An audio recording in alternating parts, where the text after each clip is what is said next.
Bone फुलांचो काल कोरोची नई सकाल, मतलब आप लोगों के लिए कल सुबह कोरबोरी में नया सकाल होने वाला है और वो जरूर होने वाला है। जो आप लोग ने देखा है बीजेपी के साथ रहते कुछ हुआ नहीं है गोवा में, और पिछली बार 2017 में बीजेपी सरकार भी नहीं बनाया था, बहुमत नहीं मिली, तो तब भी उन्होंने बैकडोर से किसी तरह बनाकर सरकार चला दिया। इस बार अगर 24 में इंडिया को वापस लेना है तो वो सकाल रोज सुबह यहाँ से शुरू हो, तो आँख हम सबकी पहली खोली, तो आँख आपका खोलना है और देखना है कि आपके मिट्टी में अभी बोन फुलांचो आ गया है। तृणमूल कांग्रेस एक विकल्प है, हम बंगाल की पार्टी नहीं है।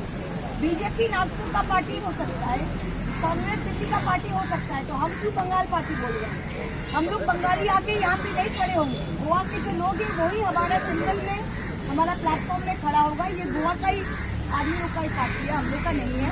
और हम चाहते हैं कि आप इस चांस को लेके इस बार बीजेपी को हटाएं और हमारे साथ एक नया कल आपके साथ शुरू करें। Thank you.